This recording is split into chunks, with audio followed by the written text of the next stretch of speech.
Boa noite. Você confere agora as notícias que são destaque em Minas nesta quarta-feira. Justiça ainda não condenou nenhum dos responsáveis pela queda do viaduto Batalha dos Guararapes, que matou 2 pessoas e feriu 23 a 5 anos aqui na capital.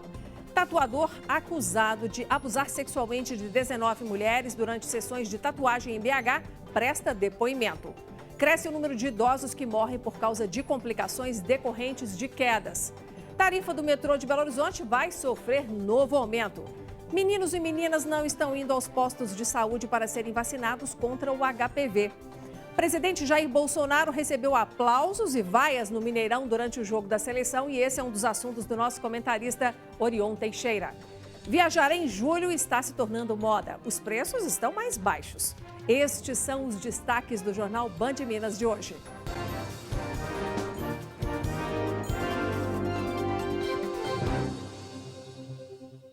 Foi ouvido hoje no Fórum Lafayette, em Belo Horizonte, o tatuador Leandro Caldeira Alves, acusado de abusar sexualmente de 19 mulheres durante sessões de tatuagem em um estúdio na Savassi, na região centro-sul da capital.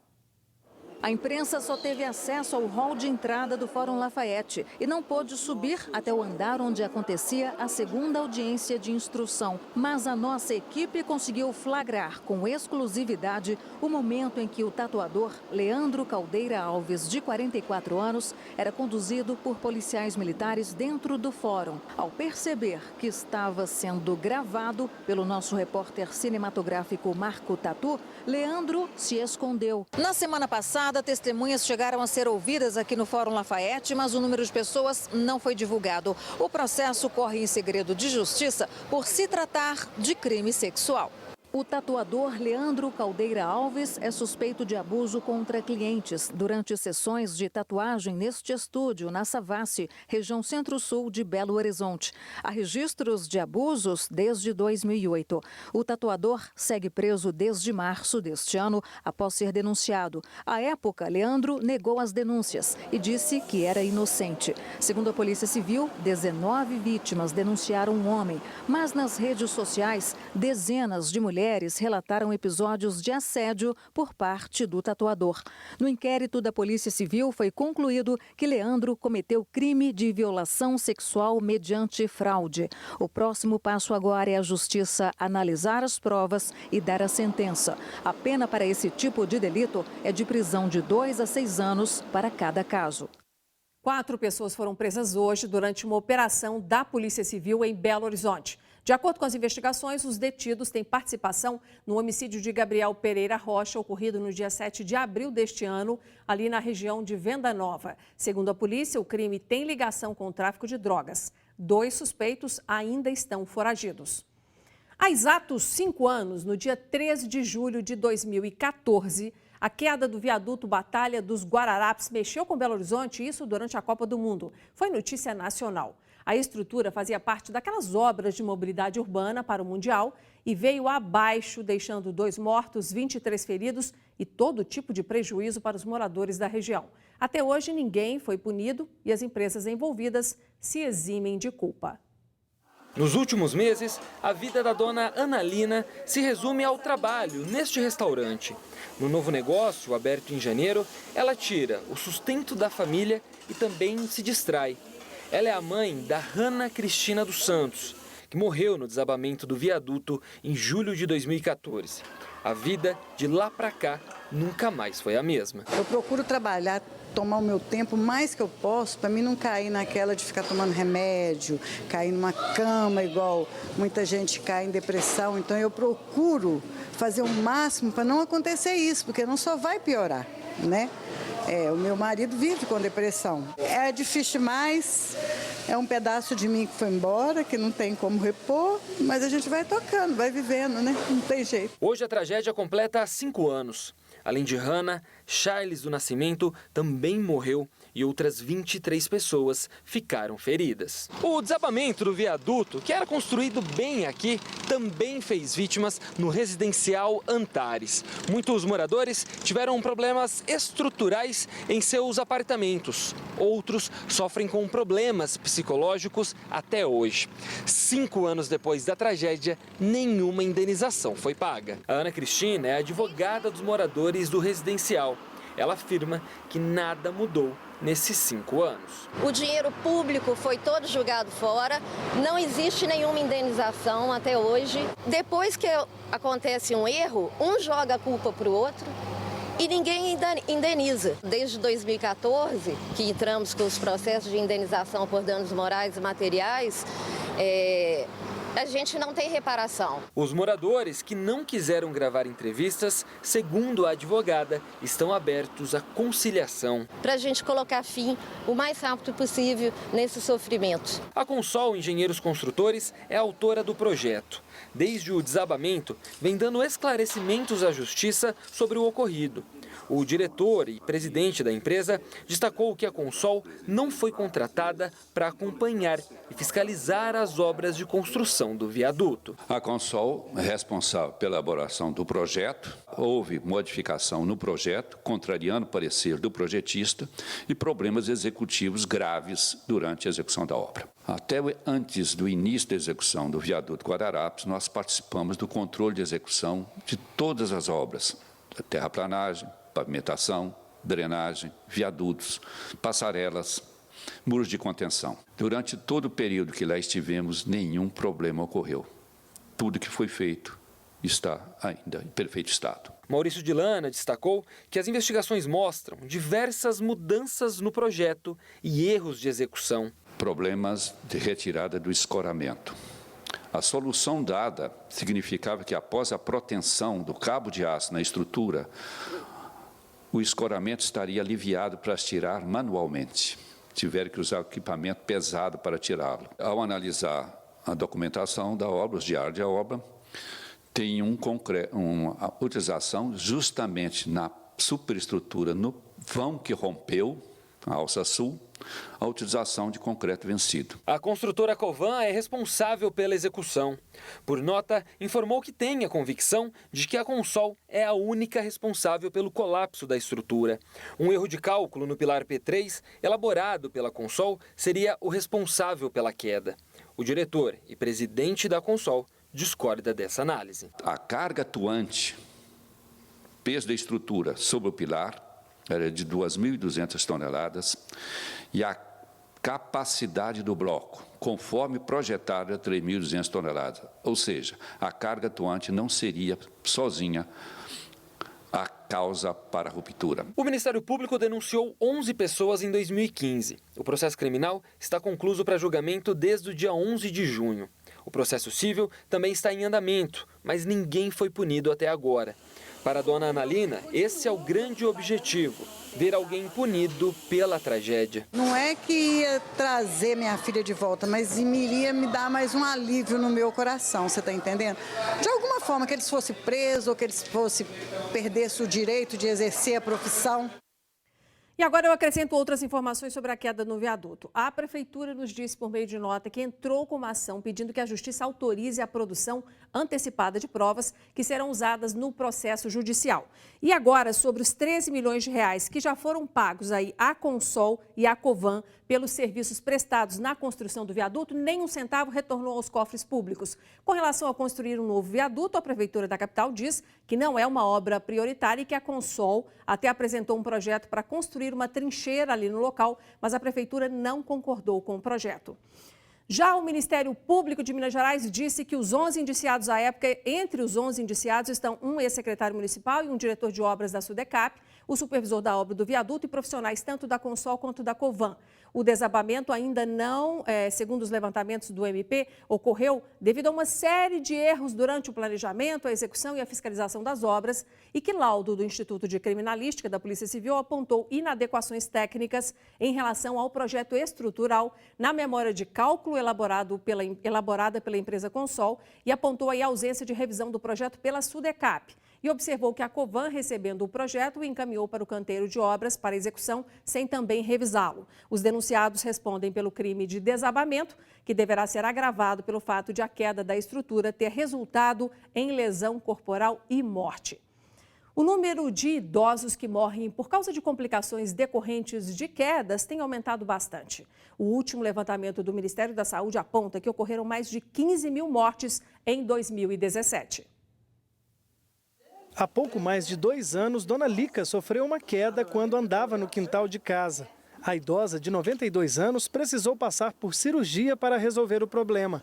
A recuperação foi lenta, mas muito boa. Fiz terapia, a moça veio aqui, fez, acompanhei a terapia, fez tudo que foi preciso, tomei os remédios que foi de coisa, fez tudo direitinho. A partir da queda, a família precisou adaptar a casa. O banheiro ganhou barras de apoio e cadeira especial. No lugar da escada, uma rampa foi construída.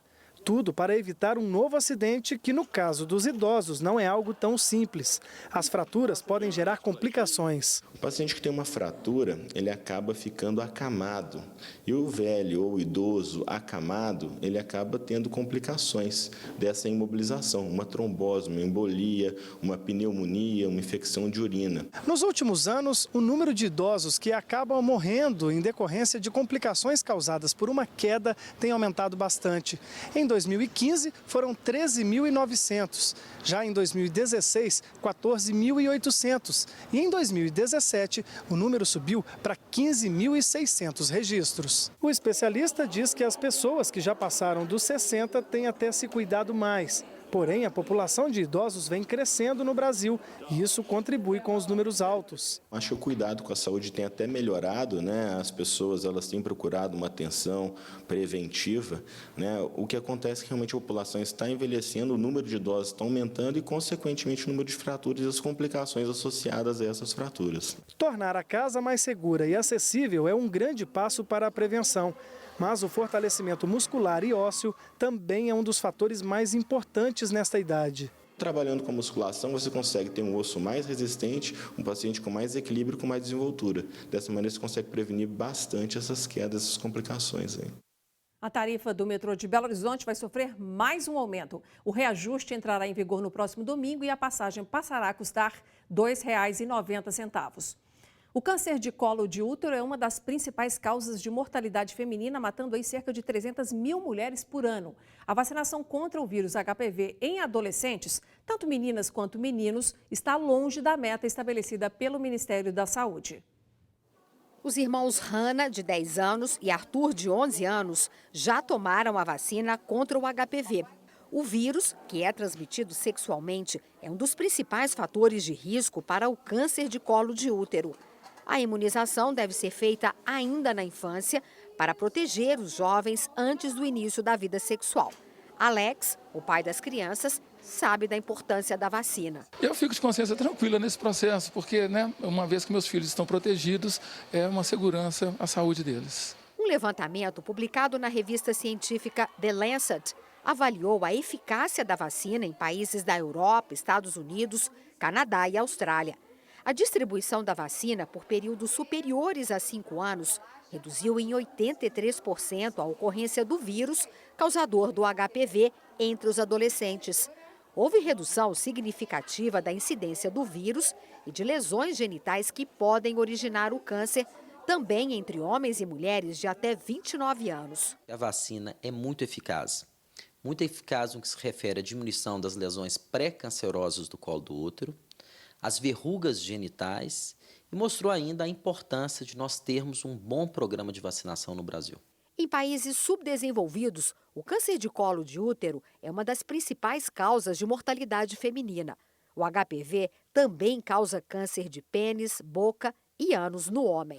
A vacina começou a ser oferecida de graça nos postos de saúde em 2014. Até maio deste ano, apenas 51% das meninas e 22% dos meninos que fazem parte do público-alvo completaram o esquema vacinal com 2 doses. Apesar da eficácia comprovada contra o HPV, cerca de 9 milhões de adolescentes ainda não estão protegidos contra o vírus. A meta do Ministério da Saúde de chegar a 80% de cobertura entre os adolescentes ainda está longe de ser atingida no país. A imunização feita com 2 doses em um intervalo de 6 meses é indicada para meninas entre 9 e 14 anos e meninos de 11 a 14 anos. É muito importante que se faça o programa completo de vacinação contra o HPV, com 2 ou 3 doses, dependendo da vacina. Uma vacinação incompleta significa menos eficácia e uma proteção diminuída em relação ao HPV. Chegou o momento de analisarmos a política a partir das notícias que marcaram os últimos dias. Nosso comentarista super bem informado, Orion Teixeira, já está conosco. Boa noite, Orion. Boa noite, Inácia. Boa noite a todos. Então vamos lá. Bom, gente, na noite dessa terça-feira, o presidente Jair Bolsonaro esteve no Mineirão, aqui em BH, assistindo a partida entre Brasil e Argentina pela Copa América, jogo que classificou o Brasil para a final da competição, que será no domingo, às 5 horas da tarde, lá no Rio de Janeiro. O governador de Minas, Romeu Zema, estava com o presidente. Bolsonaro tanto foi aplaudido quanto vaiado. O presidente veio acompanhado de um batalhão de vários ministros, mas o mineiro Marcelo Álvaro Antônio do Turismo não estava entre eles.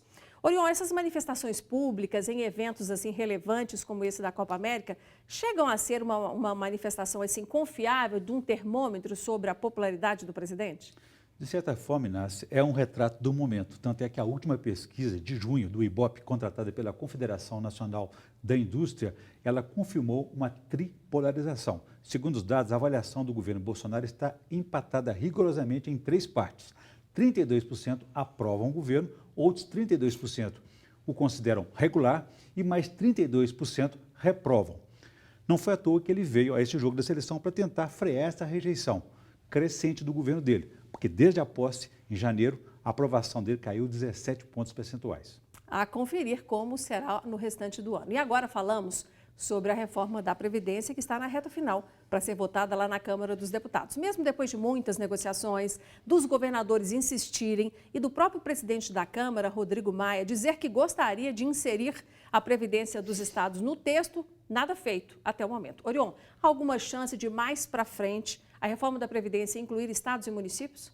Inácia, as chances estão cada vez mais reduzidas, porque está faltando trabalho dos governadores e prefeitos de irem mais a Brasília, conversar e convencer os deputados federais, e especialmente seus estados, a manterem estados e municípios na reforma da Previdência. O conformismo dos governadores aí talvez seja explicado pelo fato de que o relator, apesar de excluir estados e municípios da reforma da Previdência, manteve ali uma norma que os autoriza a aumentar a contribuição previdenciária dos servidores públicos. Aqui em Minas, o governador Romeu Zema pretende aumentar de 11% para 14% a contribuição previdenciária dos servidores estaduais para cobrir os rombos nas contas da aposentadoria. Próximo assunto, ouça isso, hein? Rodrigo Maia esteve em Belo Horizonte na última sexta-feira, acompanhando aí da ministra do Supremo Tribunal Federal, Carmen Lúcia, e ambos vieram visitar a APAC de Nova Lima, que é a Associação de Apoio aos Condenados, que tem um regime ali diferente das penitenciárias. Mas Romeu Zema não ficou na capital para recebê-lo. Orion, qual foi o compromisso tão importante do governador que o tirou aqui da capital? De acordo com o governo, a agenda foi no norte de Minas para entrega de títulos fundiários e outros eventos que provavelmente poderiam ser adiados ou atrasados. Não sei se foi articulação política, mas foi uma oportunidade perdida de defender a importância da manutenção de estados e municípios na reforma da Previdência junto ao presidente da Câmara dos Deputados. Aliás, Rodrigo Maia é a única liderança nacional que defende essa tese. Então, o Zema não valorizou nem levou isso em consideração. Que pena, poderia ter ajudado de alguma forma essa pressão a mais, né? Exatamente, reforçar essa ideia. Com certeza. Então, por hoje são essas as análises e notícias. Foi um prazer, até semana que vem. Obrigada. Bom, gente, agora nós entramos em contato com o governador de Minas e eu quero te contar aí o que nós ouvimos. Romeu Zema disse que foi entregar aí esses títulos fundiários lá no norte do estado, mas que antes ele ligou aí para o deputado Rodrigo Maia e também para a ministra Carmen Lúcia, se desculpando e dizendo que o vice-governador Paulo Brant os receberia aqui na capital. Bom, e no próximo bloco, o nosso destaque vai ser a alegria dos torcedores, que nas ruas de Belo Horizonte demonstrarem a felicidade com a vitória da seleção em cima da Argentina.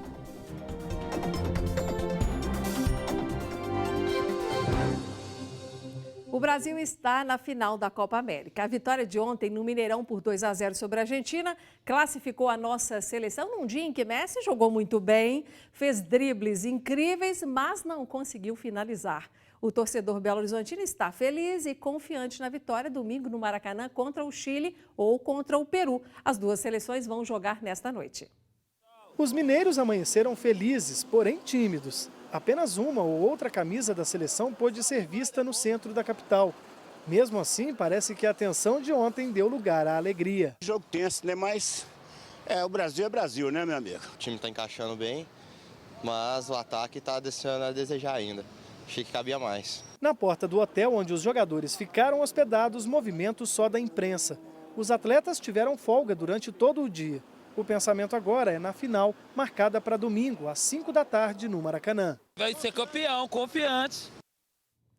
Bom, o nosso repórter Diogo Ramalho acompanhou o dia da seleção e traz para a gente os detalhes sobre os 5 jogadores que podem ser dúvida para a final da Copa América domingo no Maracanã.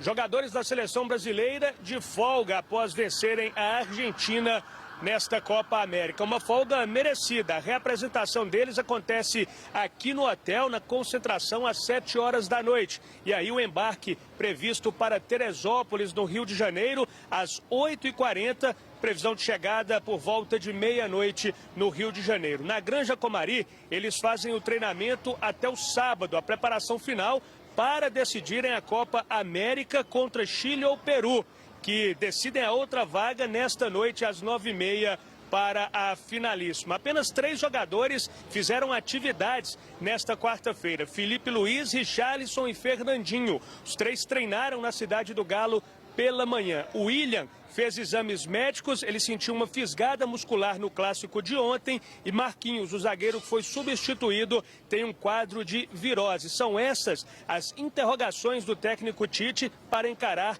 Chile ou Peru no domingo. O Brasil que volta a atuar no Maracanã após 6 anos. A última partida por lá foi naquela goleada na final da Copa das Confederações de 2013, 3-0.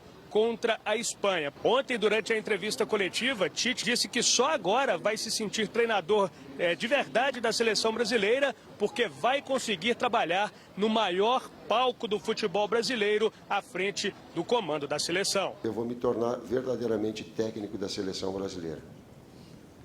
Porque a boleirada fala assim, ó, jogou bola? Aí fala assim, joguei. Jogou no Maracanã? Não, então tu não jogou bola. Aí fala assim, técnico? Tu é técnico? Tá, treinou no Maracanã? Não, então tu não é técnico. Eu vou treinar no Maracanã pela primeira vez na minha carreira como técnico da seleção. Outro destaque desta edição é que 2 pessoas foram presas após a PM estourar um ponto de venda de drogas que funcionava em um bar na ocupação Dandara, que fica no bairro Céu Azul, na região noroeste de Belo Horizonte. Foram apreendidos 7 barras de maconha e outras drogas, além de celulares, balanças, rádios, comunicadores, 10 facas e mais de R$700.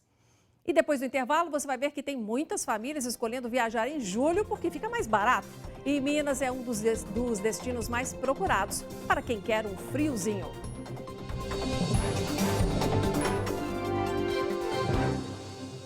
A Defensoria Pública de Minas anunciou hoje que ajuizou uma ação civil pública pedindo o retorno imediato dos cobradores aos ônibus de Belo Horizonte e ainda uma indenização de R$100 milhões a ser paga pelas concessionárias por descumprirem a lei. Segundo a Defensoria, estudos do movimento Tarifa Zero que mostram que mesmo com as multas aplicadas pela BH Trans, a ausência dos profissionais continua sendo vantajosa para as empresas. E começou a funcionar hoje um aplicativo destinado aos usuários dos ônibus metropolitanos. Quem se conectar ao Ótimo App pode ter acesso ao quadro de horários dos ônibus, consultar linhas e rotas, além de saber o tempo da viagem. Também é possível recarregar o cartão BH Bus. O aplicativo é de graça e está disponível para os sistemas Android e iOS. E o assunto agora é viajar em julho, que está se tornando, gente, uma tendência aqui no nosso país. Um dos atrativos são os preços que estão mais em conta nessa época. E nas férias de inverno, Minas Gerais é um dos destinos mais procurados por quem quer friozinho. O Wellington não tem escapatória, ou viaja em janeiro ou aproveita as férias de julho. É que além do filho de 5 anos, o gestor é casado com uma professora. Antes dele a gente já viajava janeiro e julho e estou aproveitando julho agora, buscar um verão. Viajar em julho está se tornando uma tendência pelo país. Muitos querem aproveitar, mesmo que seja por menos dias. Um dos atrativos tem sido os preços, um pouco mais em conta. Em janeiro eu viajei para um resort também, no Nordeste, e se você for comparar, teve uma taxa promocional sim, mas o custo é um pouco melhor, né? Então eu achei interessante repetir a dose. Esta agência de viagens tem pacotes especiais para o período. O perfil dos clientes são justamente casais com filho e a maioria quer conhecer o Brasil. Em primeiro lugar estão as praias do Nordeste.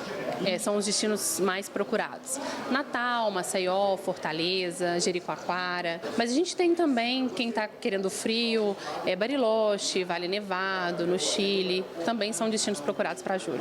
Quando o assunto são os destinos históricos e de natureza, Minas Gerais aparece como a melhor opção. Foi o que apontou uma pesquisa do Instituto Datafolha feita este ano. 24% dos entrevistados disseram preferir as terras mineiras por conta do legado histórico e das belezas naturais. A cidade de Ouro Preto aparece em destaque, mencionada espontaneamente por 18% dos participantes. O que chama a atenção por lá são as igrejas suntuosas do Ciclo do Ouro e o Casaril Antigo. Diamantina e Congonhas também foram bastante citadas pelos entrevistados. Independentemente do local escolhido, os brasileiros devem mesmo viajar mais nestas férias que em anos anteriores. Mais ou menos uns 25% de aumento da procura desse ano para os anos anteriores. Você acha que a economia pode ter ajudado? Você acha que foi isso? Acredito que sim, mas aqueceu. As vendas estão boas e a gente não pode reclamar. E agora um alerta para pais. Vai até o dia 12 de julho o prazo para o cadastramento escolar no ensino fundamental na rede do Estado, isso para o ano que vem. As vagas são para crianças com 6 anos completos ou que vão chegar a essa idade até 31 de março de 2020. O cadastro deve ser feito no site cadastramentoescolar.educação.mg.gov.br. Se a família, gente, não tiver acesso à internet em casa ou no trabalho, poderá recorrer às secretarias de educação dos municípios e então utilizar os computadores. Por hoje é isso, eu agradeço a sua atenção e a sua audiência. Amanhã estaremos de volta com mais notícias sobre Minas Gerais. Até lá e boa noite.